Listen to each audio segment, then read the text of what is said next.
So taas kayo og lupad si Range sa iyang career sa natad sa rap music. Si Range usa ka sikat nga rapper ug usa ka Cebuano flip top artist. Kasi magtuog yang usa ka Range gikan sa kabus nga pamilya mo sikat tungod sa rap og di lang tungod sa rap, tungod usab sa iyang pag-battle sa flip top nga diin bisan og dili nindot ang iyang record kay daghan man siya pilde apan sulit gyapon kayo tungod kay kasagaran sa iyang mga diwa puros mga kataw-anan na may sense of humor ning bataa og dili jud ka magmahay ang mga tawo magtan-aw malingaw pod no kay lingawan magibo entertain man ni si Range makabombo og duna siya duwa sa flip top. Nagsugod og kasikat si Range tungod sa iyang kanta nga Kinabuhi nga diin ang nagkanta sa chorus mao si Romel Calomarde Pantino taga Unit 1 Opera Barangay Calunasan among silingan.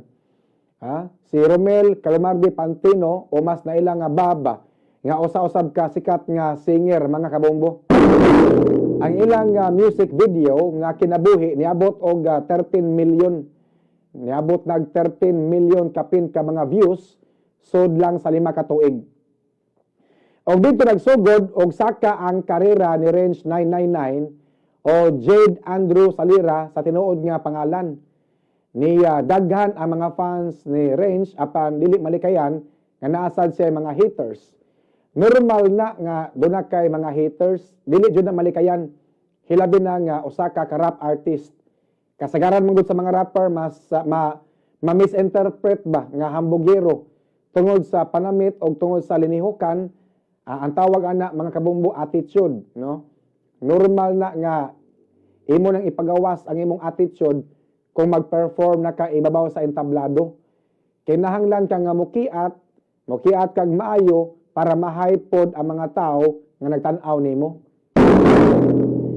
Apan subo pawalandungon ilabi na sa pamilya ni Range o sa iyang mga fans nga nagmahal niya tungod lang sa usa ka babae nga gihikap ang lubot naputol ang career ni Range 999. Nakapusil si Range tungod sa iyang kalagot nga gibinastusan ang iyang amiga nga kuyog niya sold sa diskuhan. Ug ang nakapait kay namatay gyud ang iyang gipusil nga foreigner hinungdan nga kini napriso mga kabombo. Giuwan karon og mga pagsaway si Range 999 nga matud pa hambugero kuno tungod sa iyang pagpusil sa foreigner. Apan duna sa mga midapig ni Range ilabi na katong iyang mga sulid nga mga amigo. Dunay panultihon nga ang punuan nga walay bunga dili gyud na labayon. Apan kung ang punuan daghang gani og bunga, labayon gyud na aron matagak ang bunga niini. Kung dili panisikat si Range, dili gyud mabaniog ning balitaa. Apan kay sikat man hinungdan nga hangtod karon nahimong running story. Og daghan patang angay nga atangan aning nga balitaa mga kabombo. Ato na lang atngan kung unsay sulod nga mahitabo kay matul pa sa kapulisan nga di gyud kuno makapiyansa si Range kay murder gyud ang iyang kaso giatubang mga kabombo.